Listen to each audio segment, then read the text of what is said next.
بسم اللہ الرحمن الرحیم نحمدہ ونصلی علی رسولہ الکریم اما بعد فاعوذ باللہ من الشیطان الرجیم بسم اللہ الرحمن الرحیم رب اشرح لی صدری ویسر لی امری واحلل عقدۃ من لسانی یفقہوا قولی۔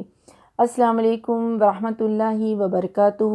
الحمدللہ، اللہ سبحانہ وتعالیٰ ہمارے لیے بہت سارے ایسے مواقع فراہم کرتا رہتا ہے جس سے ہم اللہ سبحانہ وتعالیٰ سے اپنا تعلق مضبوط رکھیں اور اللہ سبحانہ وتعالیٰ سے ہمارا جو ہے وہ رابطہ بنا رہے، اللہ سبحانہ وتعالیٰ کے احکامات اور اللہ سبحانہ وتعالیٰ کے فرامین سے ہم جڑے رہیں اور اس کو اپنے زندگی میں ہم برقرار رکھیں اور ہم غفلت کی زندگی، گناہ اور معصیت کی زندگی سے دور رہیں۔ تو اللہ سبحانہ وتعالیٰ اس کے لیے ہمیں بار بار مواقع جو ہے وہ فراہم کرتا ہے، اور پھر اس میں یہ بھی ایک بہت بڑی چیز ہوتی ہے کہ اللہ سبحانہ وتعالیٰ ہمیں یہ موقع دیتا ہے کہ ہم نیکیوں میں اضافہ کر سکیں، اپنی نیکیوں میں اضافہ کر سکیں۔ تو اس میں اسی کے تعلق سے آج ہم لوگ جو بات کریں گے وہ محرم کے تعلق سے بات کریں گے۔ محرم جو کہ ایک مقدس مہینہ ہے، ایک عظمت والا مہینہ ہے، اور محرم کا لغوی معنی ہی اصل میں ہوتا ہے کیا کہ مقدس، احترام، عظمت، حرمت۔ تو یہ حرمت والا مہینہ ہے، اللہ سبحانہ وتعالیٰ نے اس مہینے میں حرام کر دیا ہے، خاص کر کے اس مہینے میں حرام کیا گیا ہے کون سی چیز؟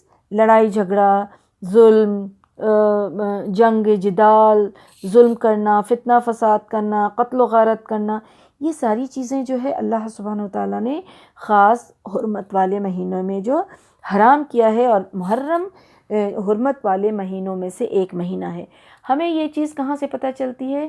یہ ہمیں اللہ کی کتاب قرآن مجید کی سورہ نمبر 9، سورہ توبہ آیت نمبر 36 سے پتہ چلتا ہے، اور وہ کیا ہے کہ اللہ سبحانہ وتعالیٰ یہ فرماتے ہیں ان عدۃ الشہر عند اللہ 12 شہرا فی کتاب اللہ یوم خلق السماوات والارض منها 4 حرم ذلك الدین القیم فلا تظلموا فیہن انفسکم۔ اللہ سبحانہ وتعالیٰ نے یہ واضح طور پہ فرما دیا کہ اللہ کے نزدیک بے شک مہینوں کی گنتی جو ہے وہ 12 ہی ہے، اور اللہ کے سبحانہ وتعالیٰ نے یہ کتاب میں درج کر دیا ہے۔ 12 مہینوں میں سے 4 مہینے اللہ سبحانہ وتعالیٰ نے حرمت والے بنائے ہیں، اور پھر یہ بھی واضح فرما دیا کہ ان مہینوں میں تم اپنے نفسوں پر، اپنی جانوں پر ظلم نہیں کرنا۔ یہ اللہ سبحانہ وتعالیٰ نے واضح طور پہ پیغام دے دیا ہے۔ 12 مہینوں کا جب ذکر آتا ہے تو ذہن میں کون سا مہینہ آتا ہے؟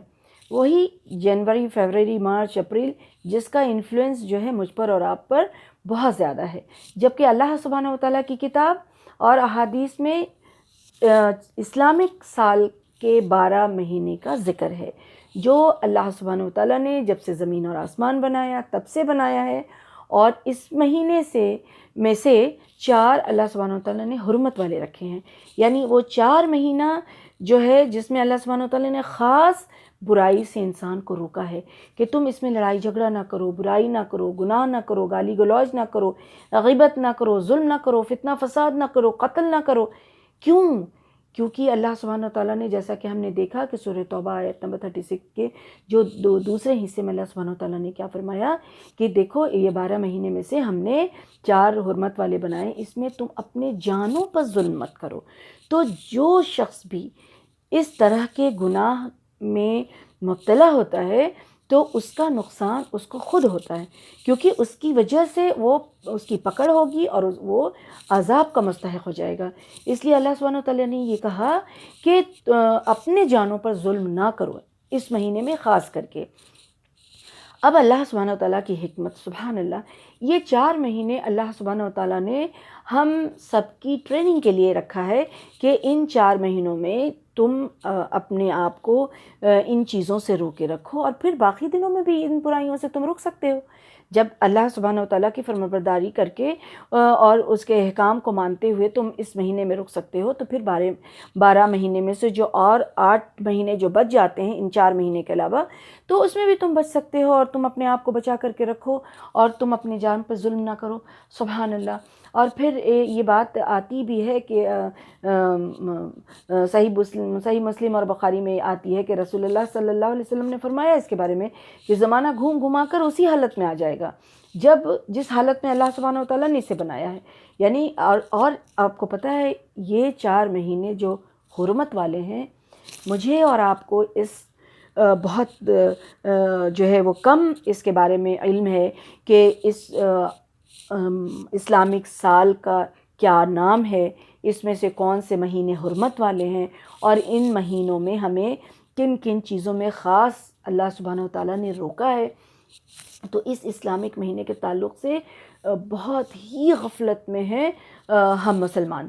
لیکن آپ کو یہ پتہ ہونا چاہیے کہ مشرکین مکہ اس 4 مہینے کا احترام کیا کرتے تھے، سبحان اللہ، کیونکہ اللہ سبحانہ وتعالیٰ نے اس 4 مہینے میں جان، مال اور عزت کی سلامتی کے لیے اللہ سبحانہ وتعالیٰ نے اسے ایک دوسرے پر حرام قرار دے دیا۔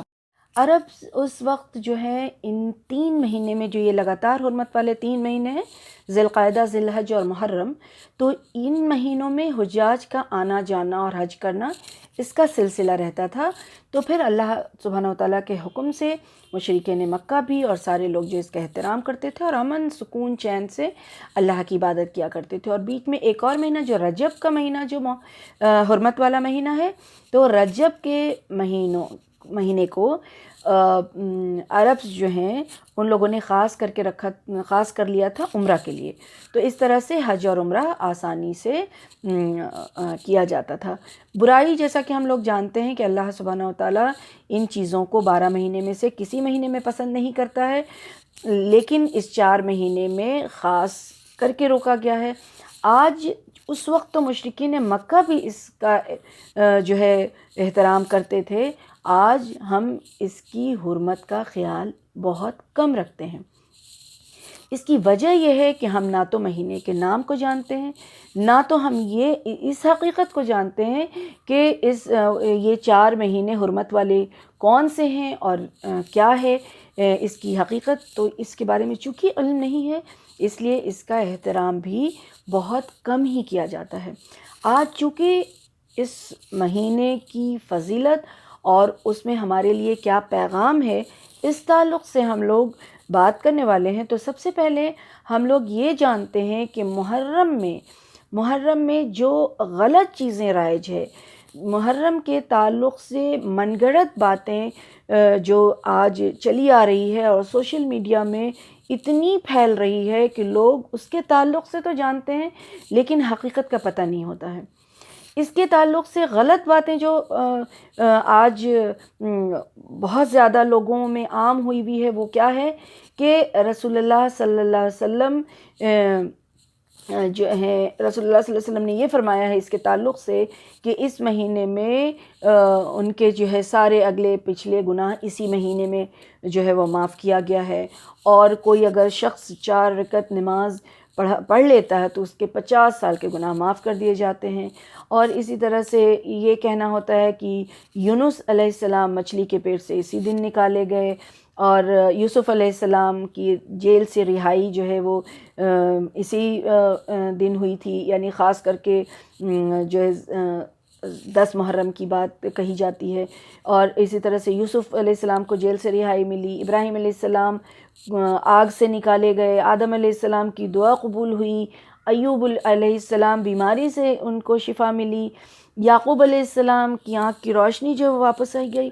یہ ساری چیز اسلام سے اس کا کوئی تعلق نہیں ہے، اس کی کوئی ثبوت جو ہے وہ قرآن حدیث سے نہیں ملتی ہے، ساری روایت جو ہے وہ من گھڑت ہے، بے بنیاد ہے۔ اور حدیث میں کیا آتا ہے کہ رسول اللہ صلی اللہ علیہ وسلم نے فرمایا کہ جو باتیں جو ہے رسول اللہ صلی اللہ علیہ وسلم نے نہیں کہی ہے اور وہ کوئی شخص رسول اللہ صلی اللہ علیہ وسلم کی طرف اس کو منسوب کرتا ہے تو پھر وہ شخص اپنا ٹھکانہ جہنم بنا لے۔ تو سب سے پہلے اس تعلق سے ہمیں بہت ہی احتیاط رکھنے کی ضرورت ہے کہ آج سوشل میڈیا میں ایک میسج آتا ہے اور اس کو بغیر اس کی تحقیق کیے آگے جو پہنچائی جاتی ہے تو وہ بھی انسان اتنا ہی گنہگار ہوگا جس نے اس کو پھیلایا اور ایک دوسرے کو پہنچایا۔ تو اس کا کوئی بھی تعلق اس طرح سے نہیں، بہت ساری چیزیں اس کے آتی ہے۔ کچھ لوگ جو ہے اس محرم کو، خاص کر کے 10 محرم کو اس تعلق سے اس مہینے کو جانتے ہیں کہ کربلا کے واقعے سے اس کی حرمت کو جانتے ہیں۔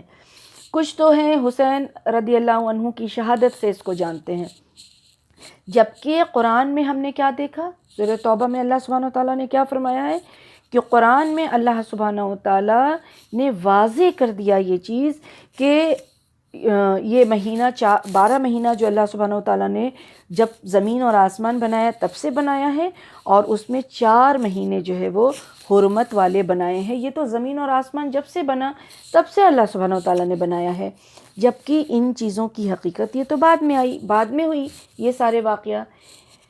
اس کے بعد ہم اب دیکھتے ہیں محرم کے تعلق سے کہ یہ محرم اسلامک کیلنڈر کا یعنی 12 مہینے میں سے اسلامک سال کا یہ پہلا مہینہ ہے۔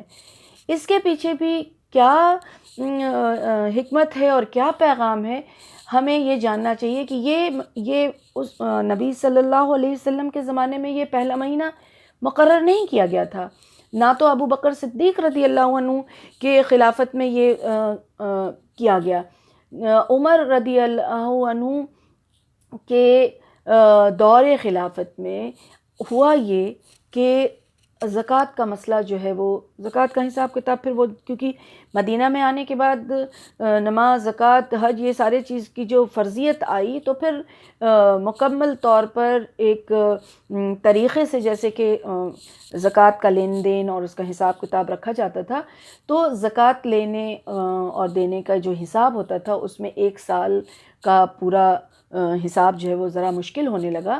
تو ابو موسیٰ اشعری کے مشورے پر کیا کیا گیا کہ محرم کے مہینے کو طے کیا گیا کہ یہ مہینہ جو ہے اس کی پہلی تاریخ کو، چونکہ رسول اللہ صلی اللہ علیہ وسلم مدینہ پہنچے تھے، جب رسول اللہ صلی اللہ علیہ وسلم ہجرت مکہ سے کیے مدینہ کے لیے تو ذی الحج کے آخری دنوں میں انہوں نے سفر شروع کیا اور جب مدینہ پہنچے تو وہ محرم کی پہلی تاریخ تھی۔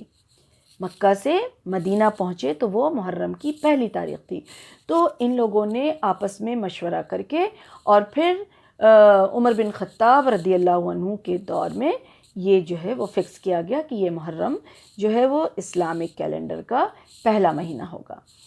اب اس کی فضیلت کے تعلق سے اگر ہم بات کریں تو صحیح مسلم کی حدیث میں آتا ہے کہ عبداللہ بن عباس رضی اللہ عنہ کہتے ہیں کہ اللہ کے رسول صلی اللہ علیہ وسلم نے فرمایا ہے کہ رمضان کے روزوں کے بعد افضل روزے اللہ کے مہینے کے ہیں جس کو تم محرم کہتے ہو۔ سبحان اللہ۔ اب دیکھیے اس پر غور کیجئے، یہ جو مفہوم ہم نے بتایا ابھی، اس میں دیکھیے غور کرنے کی بات ہے کہ رسول اللہ صلی اللہ علیہ وسلم نے پہلا جو حکم دیا وہ کیا ہے کہ رمضان کے روزوں کے بعد افضل روزہ کہا کہ کس میں ہے؟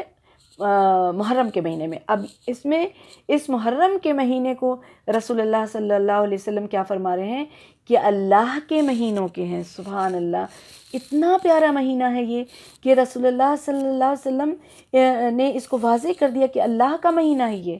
سبحان اللہ، اللہ نے ہی 12 مہینے بنایا ہے، لیکن اس 12 مہینوں میں اس مہینے کو خاص پیارے نبی کریم صلی اللہ علیہ وسلم نے فرمایا کہ اللہ کے مہینے کے ہیں جس کو تم محرم کہتے ہو۔ سبحان اللہ، تو یہ سب سے بڑی کی فضیلت ہے۔ اسی طرح سے صحیح مسلم میں آتا ہے کہ عبداللہ بن عباس رضی اللہ عنہ کہتے ہیں کہ میں نے نبی کریم صلی اللہ علیہ وسلم کو محرم کے روزوں میں جس طرح احترام کرتے ہوئے دیکھا، خاص طور پر یوم عاشوراء کے روزوں میں جو احترام کیا کرتے تھے وہ اور کسی روزے میں ہم نے نہیں دیکھا۔ چونکہ اسی مہینے میں، اس محرم کے مہینے میں یوم عاشوراء آتا ہے، یعنی کہ 10 محرم کا روزہ، اور یہ 10 محرم کا روزہ اور محرم کے روزوں کے تعلق سے ہم سب جانتے ہیں کہ نبوت سے پہلے بھی نبی کریم صلی اللہ علیہ وسلم، مسلمان اور مشرکین مکہ بھی سب جو ہے وہ روزہ رکھا کرتے تھے، لیکن جب پھر بعد میں نبی کریم صلی اللہ علیہ وسلم ہجرت کر کے مدینہ چلے آئے تو پھر روزے کی جو ہے وہ ہم لوگوں کے لیے رمضان کے روزے جو ہے فرض ہوئے، تو پھر اس کی فرضیت ختم ہو گئی، اور نبی کریم صلی اللہ علیہ وسلم جب مکہ سے مدینہ آئے تو جب انہوں نے وہاں یہودیوں کو دیکھا کہ اس روز جو ہے وہ روزہ رکھا کرتے ہیں، تو انہوں نے دریافت کیا کہ یہود کیوں روزہ رکھا کرتے ہیں، تو ان لوگوں نے یہ بتایا کہ موسیٰ علیہ السلام کو فرعون سے نجات ملی تھی، تو اسی کے شکرانے میں موسیٰ علیہ السلام نے اس دن روزہ رکھا تھا، تو اس لیے یہود بھی روزہ رکھا کرتے ہیں۔ تو رسول اللہ صلی اللہ علیہ وسلم نے اس پر فرمایا کہ ہم تم سے زیادہ، یعنی یہود سے زیادہ مسلمان موسیٰ علیہ السلام کی محبت کے حقدار ہیں، اس لیے ہم لوگ اس روزہ کو ضرور رکھیں گے، اور رسول اللہ صلی اللہ علیہ وسلم نے اس کے ساتھ جو ہے وہ حکم دیا لوگوں کو، خود بھی روزہ رکھا اور لوگوں کو حکم بھی دیا کہ اس روزہ کو رکھو، اور پھر یہ بھی حکم دیا ساتھ میں کہ آگے سال سے جو ہے ہم ان کی مخالفت میں، یعنی یہودیوں کی مخالفت میں یہ روزہ 9 اور 10 رکھا کریں گے، 9 اور 10 رکھا کریں گے۔ تو یہ محمد صلی اللہ علیہ وسلم کی یہ سنت ہو گئی یہ روزہ، اور کیونکہ رسول اللہ صلی اللہ علیہ وسلم نے ہمیں یہ حکم دیا کہ اس روزہ کو رکھو اور 9 اور 10 رکھو۔ اب 9 اور 10 چونکہ حدیث میں آتی ہے بات یہ کہ ہم اس روزہ کو 2 روزہ رکھیں، 9 اور 10 کو رکھیں، تو یہ افضل ہے، لیکن اگر کسی شرعی عذر کی وجہ سے کوئی شخص 9 کا روزہ نہیں رکھ سکتا ہے، جیسے کوئی بیمار ہے یا پھر کسی طرح کے سفر پر ہے یا حیض اور نفاس کا کوئی مسئلہ ہے، تو پھر وہ 10 اور 11 بھی رکھ سکتا ہے، اور اگر 11 بھی کسی وجہ سے نہیں رکھ سکتا ہے تو پھر 10 کے روزے تو وہ نہ چھوڑے، 10 کے روزے تو وہ ضرور رکھے انشاءاللہ۔ اس کے تعلق سے بہت سارے سوال آتے ہیں، اس لیے انشاءاللہ الحمدللہ اس کو کلیئر کرنا ضروری تھا۔ تو یہ 10 کا روزہ جو ہے وہ ضرور رکھنا چاہیے، پیر میں رکھیں، 9 کے ساتھ رکھیں تو افضل ہے، 11 کے ساتھ بھی رکھیں تو انشاءاللہ کوئی حرج نہیں ہے، اور اگر وہ نہیں بھی رکھ سکتے ہیں تو 10 کا تو ضرور رکھنے کی کوشش کریں، کیونکہ اس یوم عاشوراء کے روزے کے بارے میں اللہ کے رسول صلی اللہ علیہ وسلم نے فرمایا، صحیح مسلم کی حدیث میں آتا ہے، جس کا مفہوم یہ ہے کہ جو کوئی یوم عاشوراء کا روزہ رکھتا ہے اس کے پچھلے 1 سال کے گناہ معاف کر دیے جاتے ہیں۔ سبحان اللہ۔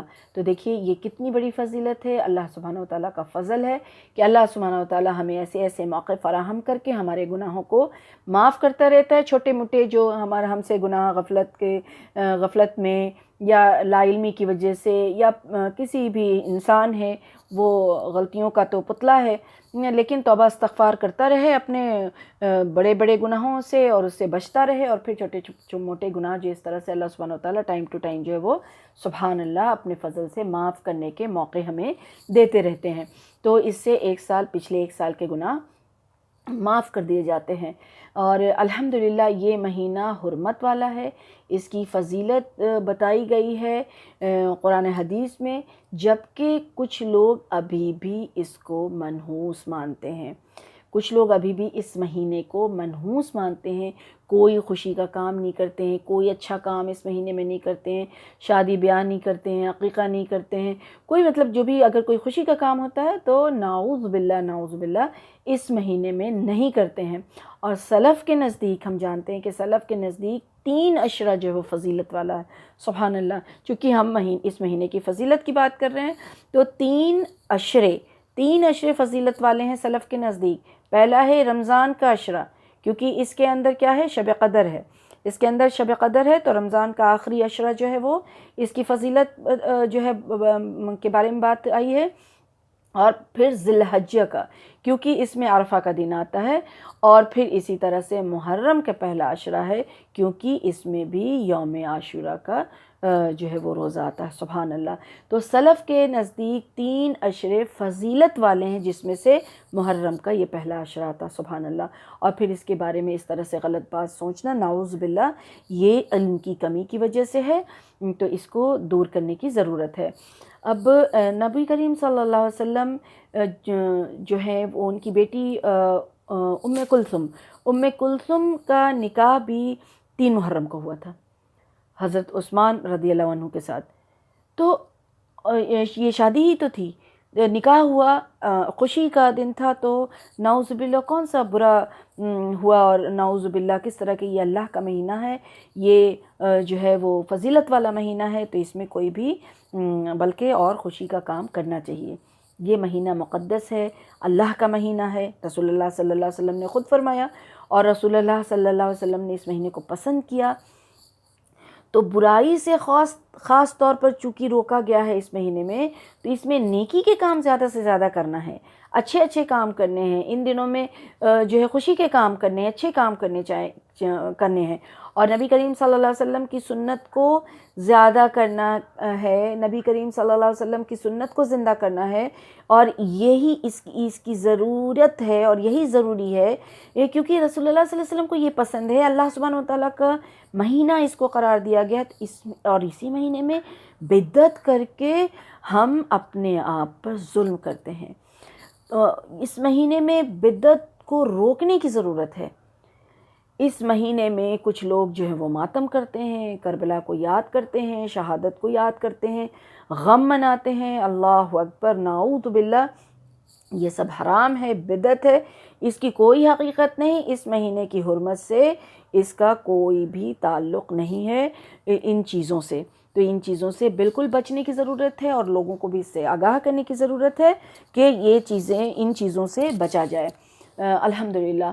اب اپنی طرف سے جو یہ ساری چیزیں اس طرح سے کیا جاتا ہے، اس طرح سے مقرر کر کے اس کو دین کا حصہ بنا کر کے لوگ کرتے ہیں، تو اس مہینے میں جو عمر بن خطاب رضی اللہ عنہ کے خلافت کے وقت جو اس مہینے کو پہلا مہینہ قرار دیا گیا، تو اس کے پیچھے ایک حکمت ہے.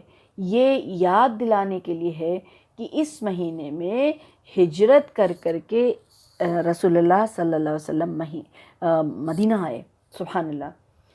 اور یہ جو کربلا کی بات لوگ کرتے ہیں، یا حسین رضی اللہ عنہ کی شہادت سے لوگ جو اس سے اس کو جوڑتے ہیں، اور جوڑ کر کے شربت تقسیم کرتے ہیں، اور پھر کوئی کچھ جو ہے وہ پروگرام ہوتا ہے جس سے لوگ اس جنگ کو یاد کرنے کے لیے اس طرح کا جو ہے شو کرتے ہیں.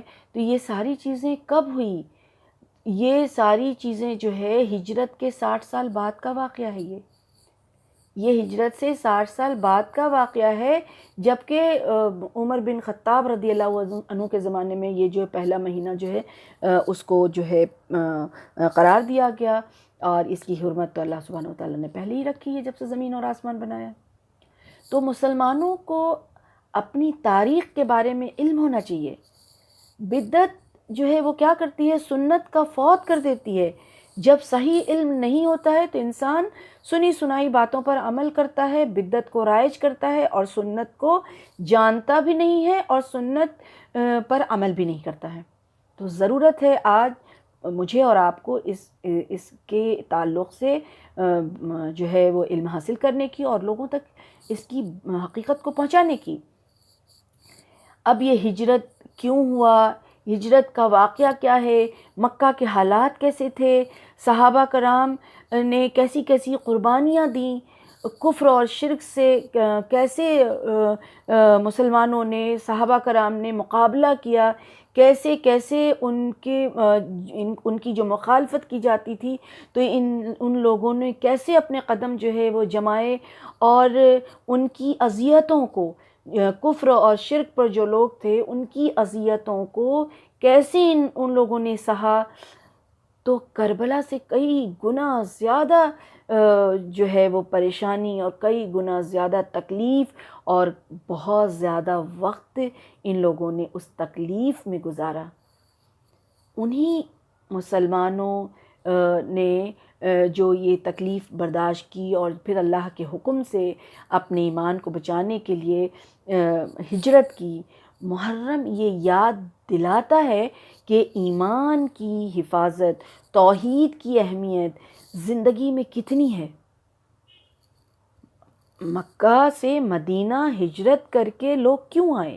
اپنے ایمان کو بچانے کے لیے، اپنے ایمان کی حفاظت کے لیے، توحید پر قائم رکھنے کے لیے اپنے آپ کو۔ صحابہ کرام نے ایمان کو بچانے کی خاطر، توحید پر رہنے کی خاطر ان لوگوں نے کس طرح اپنا سب کچھ قربان کر دیا، اپنا سب کچھ چھوڑ چھاڑ کر کے مکہ سے مدینہ ہجرت کیا نا، سب کچھ چھوڑ کر کے صرف جو ہے وہ اپنے ایمان کو بچانے کے لیے اور توحید پر قائم رکھنے کے لیے آئے اپنے آپ کو۔ تو سب سے بڑی دولت کیا ہے ہمارے لیے؟ اس میں پیغام ہے ہمارے لیے، اس محرم کے مہینے میں یہ پیغام ہے کہ ہم اس بات کو سمجھیں کہ سب سے بڑی دولت ایمان کی دولت ہے، سب سے بڑی دولت توحید پر قائم رہنے کی دولت ہے۔ سبحان اللہ، اللہ سبحانہ وتعالی ہم سب کے ایمان کی حفاظت فرمائے۔ محرم سنت کے مطابق گزارنی چاہیے، بدعت کے متعلق جو ہے کام کوئی بھی نہیں کرنا چاہیے۔ بدعت کے متعلق جتنے بھی کام ہو رہے ہیں اس کو دور کرنے کی ضرورت ہے، اس کو لوگوں تک اس کی حقیقت پہنچانے کی ضرورت ہے۔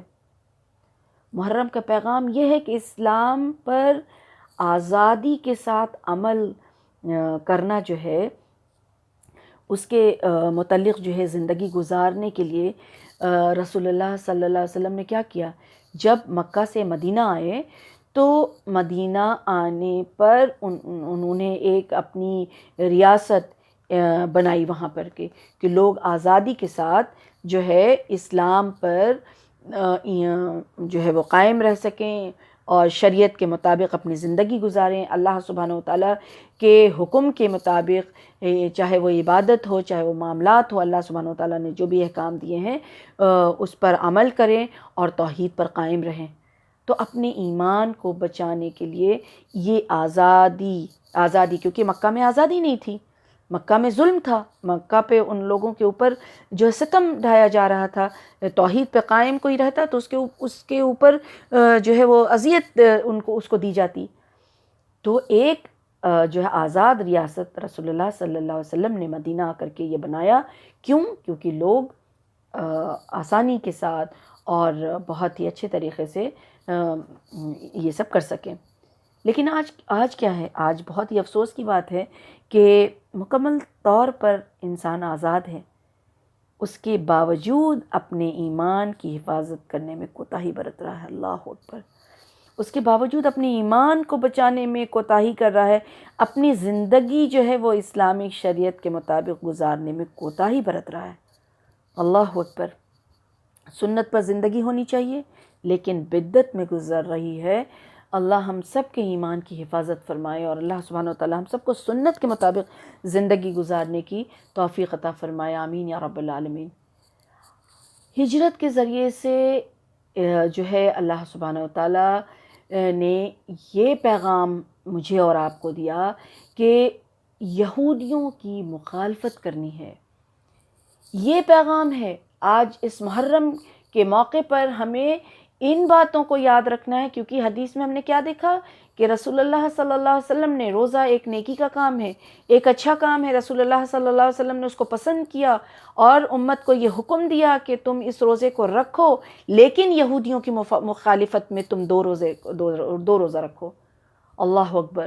تو یہ مہینہ، یہ محرم کا مہینہ ہمارے لیے یہ پیغام دیتا ہے کہ ہم یہودیوں کی مخالفت کریں۔ آج مغربی تہذیب کو، یہودیوں کے طریقے کو پسند کیا جا رہا ہے۔ اللہ اکبر! زندگی کے ہر پہلو میں ان کو کاپی کیا جا رہا ہے۔ آج لوگ اس کو ہی پسند کرتے ہیں، ان کا کھانا پینا، ان کا اٹھنا بیٹھنا، ان کا بات کرنا، ان کا ترقی کرنا، اسی طریقے کو اپنانے کی جو کوشش میں آج سارے لوگ لگے ہوئے ہیں۔ اللہ اکبر! اللہ ہم سب کے ایمان کی حفاظت فرمائے۔ رسول اللہ صلی اللہ علیہ وسلم نے کیا فرمایا ہے کہ من تشبہ بقوم وہو منہم، من تشبہ بقوم وہو منہم، وہ جو شخص بھی جس قوم کی مشاہبت کرے گا وہ اسی میں ہوگا، یعنی اسی میں اس کا کاؤنٹ کیا جائے گا۔ اللہ اکبر، اللہ ہم سب کی حفاظت فرمائے۔ یہود اور نصارہ توبہ نہ کریں تو وہ کہاں جائیں گے؟ وہ جہنم میں جائیں گے۔ ان کی مشاہبت کرنے والا، ان کو کاپی کرنے والا، ان کے طریقے کو پسند کرنے والا، ان کے طریقے پر چلنے والا پھر کہاں جائے گا؟ مجھے اور آپ کو اس بات پر غور کرنے کی ضرورت ہے۔ ان کی مخالفت میں تو رسول اللہ صلی اللہ علیہ وسلم نے یہ یہاں تک فرمایا تھا کہ ان کی طرح 2 انگلی سے سلام نہ کیا کرنا، کیونکہ وہ لوگ کیا کرتے تھے؟ 2 انگلی سے سلام کیا کرتے تھے۔ رسول اللہ صلی اللہ علیہ وسلم نے مصافحے کا حکم دیا کہ تم ہاتھ ملایا کرو، مصافحہ کیا کرو۔ مسلمان کا طریقہ یہ ہے کہ وہ مصافحہ کرے اور پوری اچھی طرح سے سلام کرے، السلام علیکم ورحمۃ اللہ وبرکاتہ۔ سبحان اللہ۔ اذان کا جب معاملہ آیا تو اس وقت بھی یہی ہوا کہ اب نماز کے لیے بلانا ہے تو کیا طریقہ اپنایا جائے؟ تو لوگوں نے مشورہ دیا کہ ہم بھی آگ جلائیں گے تو لوگوں کو خبر ملے گی کہ ہاں نماز کا وقت ہو گیا، لوگ نماز کے لیے آئیں گے۔ تو رسول اللہ صلی اللہ علیہ وسلم نے اس سے منع کیا اور فرمایا کہ نہیں، یہ مجوسیوں کا طریقہ ہے۔ اسی طرح سے لوگوں نے یہ کہا کہ چلو ہم گھنٹہ بجائیں گے، تو پھر اس سے بھی منع کیا اور فرمایا کہ نہیں، یہ تو عیسائیوں کا طریقہ ہے۔ تو مسلمان کا اپنا ایک طریقہ ہونا چاہیے بس۔ تو پھر اللہ سبحانہ وتعالیٰ، سبحان اللہ سبحانہ وتعالیٰ نے اذان کی تجویز سکھائی اور پھر اذان جو ہے وہ دیا جانے لگا۔ لیکن معاملہ جب آیا تو پھر اس سے روکا کیوں؟ کیونکہ ہمارا اپنا ایک نظام، ہمارا اپنا ایک طریقہ ہونا چاہیے، ہم کسی کی مشاہبت نہیں کریں گے۔ اسی طرح سے بیت المقدس کی جو بات ہوتی ہے تو بیت المقدس جو کہ مسلمانوں کا پہلا قبلہ تھا، تو رسول اللہ صلی اللہ علیہ وسلم نے یہودیوں کی مخالفت میں ہی خانہ کعبہ کی خواہش کی اللہ سبحانہ وتعالیٰ سے، اور مسلمانوں کا قبلہ جو ہے وہ خانہ کعبہ بنایا گیا۔ اللہ سبحانہ وتعالیٰ نے اس کو پسند کیا اور اللہ سبحانہ وتعالیٰ نے رسول اللہ صلی اللہ علیہ وسلم کی خواہش کو پوری کی اور قبلہ جو ہے وہ خانہ کعبہ کو بنا دیا گیا، کیونکہ یہودی اس چیز کا بڑا فخر کرتے تھے کہ بیت المقدس کو ہی یہ لوگ اپنا قبلہ مانتے ہیں، اور پھر جو ہے وہ اپنا ان کا طریقہ ایک الگ ہے کہ یہ کہتے ہیں کہ ہم مسلمان ہیں اور ہمیں جو یہ ہے یہ الگ سمجھتے ہیں۔ تو ان کی مخالفت کی گئی یہاں بھی۔ تو یہ بات سمجھنے کی ہے، ابھی اللہ سبحانہ وتعالیٰ کے حکم سے جو ہمیں اور آپ کو سورج طلوع اور غروب کے وقت سجدہ کرنے سے منع کیا گیا ہے، سجدہ کرنے سے روکا گیا ہے، کیوں؟ اس کی وجہ کیا ہے؟ کیونکہ شیطان اس وقت اپنے سنگ پھیلا دیتا ہے، شیطان اس وقت اپنے سنگ پھیلاتا ہے، اور جو لوگ سورج کی پرستش کرنے والے ہیں اس وقت سجدہ کرتے ہیں، یعنی شیطان کو وہ سجدہ کرتے ہیں۔ تو ہمیں اس چیز سے روکا گیا، ورنہ کیا تھا کہ اللہ سبحانہ وتعالیٰ نے صبح بنایا، اللہ سبحانہ وتعالیٰ نے شام بنایا، اللہ کے حکم سے سورج طلوع بھی ہوتا ہے، اللہ کے حکم سے سورج غروب بھی ہوتا ہے۔ لیکن یہ ان کی مشاہبت نہیں کرنی ہے جو لوگ سورج کی پرستش کرتے ہیں، سبحان اللہ۔ تو ہمیں ان چیزوں سے رکنا ہے، لیکن آج بڑے افسوس کی بات ہے کہ آج قدم سے قدم ملانے کی کوشش میں یہ مسلمان امت جو ہے وہ لگی ہوئی ہے۔ اللہ اکبر۔ اسلام کا یہ پہلا مہینہ ہے یہ محرم، اور ہمیں یہ پیغام ملتا ہے کہ ہم ان کی مخالفت نہ کریں۔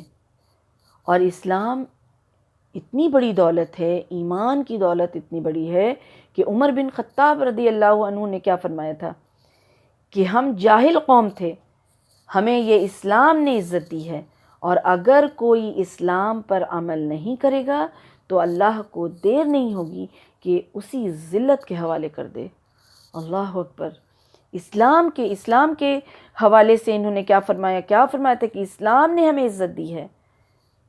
تو اسلام کیا ہے جاننے سمجھنے کی ضرورت ہے، اور اپنے عمل کو درست کرنے کی ضرورت ہے۔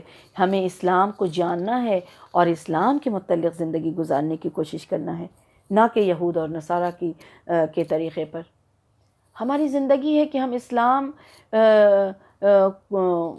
کے اوپر ہم اپنی زندگی کو اسلام کے مطابق ڈھالیں، اور یہ ہماری ذمہ داری ہے یہ ہماری ذمہ داری ہے کہ ہم اس کو جانیں، اس کی حقیقت کو پہچانیں اور لوگوں کو اس کے بارے میں بتائیں۔ آج حالات کیسے ہو چکے ہیں؟ آج حالات یہ ہیں کہ مسلمان گھروں کے بچے ہومو سیکسولیٹی کو پسند کر رہے ہیں۔ نعوذ باللہ، نعوذ باللہ، استغفر اللہ۔ کیوں؟ کیونکہ بچوں کو جو ہے اپنے اسلام کے بارے میں ان کو نالج ہی نہیں ہے، وہ اسلام کے بارے میں نہیں جانتے ہیں، ان کو نہیں پتہ ہے کہ کیا وجہ ہے کہ اس ہومو سیکسولیٹی جیسے گناہ جو ہے اس کو پسند کرے اگر کوئی، اور اس کے اوپر نعوذ باللہ، نعوذ باللہ، ویسا جو ماحول بن رہا ہے، تو یہ کس طرح کا گناہ ہے، اور اس کی وجہ سے اللہ سبحانہ وتعالیٰ نے کیسا عذاب بھیجا تھا۔ بچوں کو اس کے بارے میں علم ہونا چاہیے، بچے اس کے بارے میں جاننا چاہیے۔ اب اچھے گھرانوں کے بچے جو ہیں اس چیز کو لائک کر رہے ہیں، پسند کر رہے ہیں۔ آج سوشل میڈیا میں ان چیزوں کا جو ہے وہ بہت عام چرچا چل رہا ہے۔ اللہ اکبر! تو یہ کیا وجہ ہے؟ غور و فکر کرنے کی ضرورت ہے۔ ضرورت ہے اسلام کو جاننے کی اور اس کو پہچاننے کی، اس کی حقیقت کو لوگوں تک پہنچانے کی۔ رسول اللہ صلی اللہ علیہ وسلم نے کیا فرمایا ہے کہ برباد ہو گیا وہ شخص جس کا آج کل سے بہتر نہ ہو۔ اس حدیث کے مفہوم سے ہمیں یہ بات پتہ چلتی ہے کہ ہمیں فلاح پانا ہے تو پھر اپنے آنے والے کل کو آج سے بہتر بنانا ہے۔ اپنے آنے والے کل کو آج سے بہتر بنانا ہے، یعنی ہمارا گزرا ہوا جو کل ہے اس سے بہتر آج ہونا چاہیے۔ ہم اپنے علم میں اضافہ کریں، ہم اپنے عمل کو اس مطابق کر کے ہم اپنے عمل میں اضافہ کریں، چاہے وہ عبادت کا ہو، چاہے وہ معاملات کا ہو، کسی طریقے کا بھی ہو، ہم اس میں اپنے آپ کو ہر دن ایک اسٹیپ بڑھاتے جائیں اچھائی میں، نیکیوں کی طرف۔ اسی طرح سے ہمارا قدم بھی جنت کی طرف بڑھے گا، انشاءاللہ کامیابی کی طرف بڑھے گا۔ ورنہ جو لوگ ایسا نہیں کریں گے تو ان کے بارے میں بربادی کی بشارت دی گئی۔ اللہ اکبر! اللہ سبحانہ وتعالی ہم سب کی حفاظت فرمائے اور ہمیں فلاح پانے والوں میں شامل کر دے، نہ کہ برباد ہونے والوں میں۔ ہمیں محرم کے اس مہینے سے یہ پیغام ملتا ہے کہ ہم اس سے سبق حاصل کریں اور ہم ظلم نہ کریں اپنے نفس پر، اپنے آپ پر ظلم نہ کریں۔ اور ظلم کے تعلق سے انس بن مالک رضی اللہ عنہ کیا کہتے ہیں کہ ظلم کے 3 قسم ہیں۔ ظلم کے 3 قسم ہیں۔ ایک ظلم کا قسم وہ ہے جس کو اللہ سبحانہ وتعالی بالکل نہیں بخشے گا، بالکل معاف نہیں کرے گا، بخشے گا نہیں۔ وہ ظلم کون سا ہے؟ شرک، جس کے تعلق سے سورہ لقمان میں اللہ سبحانہ وتعالی نے فرما دیا ہے کہ یہ ظلم عظیم ہے، یہ بہت بڑا ظلم ہے، اس کو اللہ سبحانہ وتعالی معاف نہیں فرمائیں گے الا یہ کہ شرک کرنے والا شخص اس سے توبہ کرے، اس سے اجتناب کرے اور سچی توبہ کر کے اللہ کے حضور جو ہے وہ رجوع کر لے، تو پھر ورنہ اللہ سبحانہ وتعالی ایسے شخص کو معاف نہیں کریں گے جو توبہ نہیں کرے گا۔ دوسرے قسم کا جو ظلم ہے وہ ہے جس کو اللہ چاہے بخش دے۔ وہ ظلم جس کو اللہ سبحانہ وتعالی چاہے تو بخش دے، وہ ہے عبادت میں کمی۔ اگر کوئی شخص عبادت میں کمی کرتا ہے تو اللہ سبحانہ وتعالی کے ذمہ ہے، وہ چاہے تو بخش دے، چاہے تو اس کی پکڑ کرے۔ اللہ سبحانہ وتعالی اس سے ہم سب کی حفاظت فرمائے، ہماری کمیوں کوتاہیوں کو اللہ سبحانہ وتعالی معاف کر دے۔ تیسری قسم کا جو ظلم ہے جس کے تعلق سے فرمایا ہے کہ اللہ سبحانہ وتعالی تب تک معاف نہیں کرے گا جب تک کہ لوگ اس کو معاف نہیں کریں گے، اور اس کے تعلق سے یہ آتا ہے کہ حقوق العباد ہے، یہ حقوق العباد ہے۔ ایک مسلمان کا دوسرے مسلمان پر اس کا جان، اس کا مال اور اس کی عزت جو ہے وہ حرام ہے، اس کی حفاظت کرنی ہے ایک دوسرے کے جان، مال اور عزت کی۔ تو یہ درس ہمیں ملتا ہے اس محرم کے مہینے سے، ہمیں یہ پیغام ملتا ہے، تو ہمیں اس کے اوپر عمل کرنے کی ضرورت ہے اور حقوق العباد کا خیال رکھنا ہے، چاہے وہ ماں باپ ہوں، چاہے وہ شوہر اور بیوی ہوں، چاہے وہ بچے ہوں، چاہے وہ پڑوسی ہوں، چاہے وہ ایک مسلمان کا دوسرے مسلمان پر حق ہے یا پھر ایک انسان کا دوسرے انسان پر جو حق ہوتا ہے، ان ساری چیزوں کو جو ہے وہ دیکھیں اور پرکھیں کہ ہم سے کہاں پر غلطی اور کوتاہی ہو رہی ہے، اور اپنے آپ کو اپنے نفس پر ظلم ہونے سے بچائیں، اپنی اصلاح کر لیں۔ یہی پیغام ہمیں اس محرم کے مہینے سے ملتا ہے، کیونکہ اللہ سبحانہ وتعالیٰ نے خود یہ فرما دیا ہے کہ اپنے آپ کو ان چیزوں سے بچا لو۔ اب کوئی شخص بھی کسی ایک بات کو کسی کے اوپر نہیں رکھ سکتا ہے، کیونکہ ہر شخص کا معاملہ الگ ہے۔ تو مجھے اور آپ کو اپنے آپ کو اپنا اصلاح کرنا ہے، تو اپنی اصلاح کے لیے اپنے آپ کو چیک کرنا ہے کہ ہم سے کون سا گناہ ہوتا ہے، کس طرح کے گناہ میں مبتلا ہے۔ کوئی جھوٹ بولنے میں مبتلا ہے، کوئی غیبت کرنے میں مبتلا ہے، کوئی جو ہے کسی کا مال ہڑپنے میں مبتلا ہے، کوئی کسی کا حق نہ دینے میں مبتلا ہے، کوئی عبادت میں کمی کرنے میں مبتلا ہے، کوئی جو ہے وہ شرک میں مبتلا ہے، کوئی جو ہے وہ بدعات میں مبتلا ہے، کوئی جو وہ موسیقی میں مبتلا ہے، کوئی جو ہے وہ سیریلز اور یہ ساری چیزیں جو آج کل سوشل میڈیا کے تعلق سے ہے اس میں مبتلا ہے۔ تو ہر کسی کو چاہیے کہ وہ اپنے آپ کو چیک کرے کہ ہم کس طرح کی برائی میں اور کس طرح کے گناہ میں پھنسے ہیں، جس سے اللہ سبحانہ وتعالیٰ ہمیں روک رہا ہے۔ اور یہ محرم کا مہینہ اپنے آپ کو خاص روکنے کے لیے کہا گیا ہے۔ یہ اللہ سبحانہ وتعالیٰ کا حکم ہے، مجھے اور آپ کو اللہ سبحانہ وتعالیٰ کی فرمانبرداری کرنی ہے۔ تو اللہ سبحانہ وتعالیٰ کے اس حکم کو مانتے ہوئے اس محرم میں شرک سے، بدعت سے اور اپنے اخلاقی برائی سے، گناہ سے، اللہ کی نافرمانیوں سے، معصیت سے اپنے آپ کو روکنا ہے۔ چھوٹی چھوٹی چیزوں سے لے کر کے بڑی چیزوں تک اپنے آپ کو بچانا ہے اس سے، اور جو کل تک ہو چکا اس سے توبہ اور استغفار کرنا ہے۔ اللہ سبحانہ وتعالیٰ غفور الرحیم ہے۔ اللہ سبحانہ وتعالیٰ سے توبہ اور استغفار کرے سچے دل سے، تو اللہ سبحانہ وتعالیٰ ہمیں اور آپ کو معاف فرما دے گا انشاءاللہ تعالیٰ۔ اور صحیح دین کا علم حاصل کرنا ہے اور اس پر عمل جو ہے کرنے کی کوشش میں لگ جانا ہے۔ اللہ سبحانہ وتعالیٰ سے دعا ہے کہ اللہ سبحانہ وتعالیٰ ہمیں اور آپ کو ہر طرح کے ظلم سے بچائے، ہر قسم کی نافرمانی والے کام سے، بدعت سے، شرک سے اللہ سبحانہ وتعالیٰ ہم سب کی حفاظت فرمائے۔ آمین یا رب العالمین۔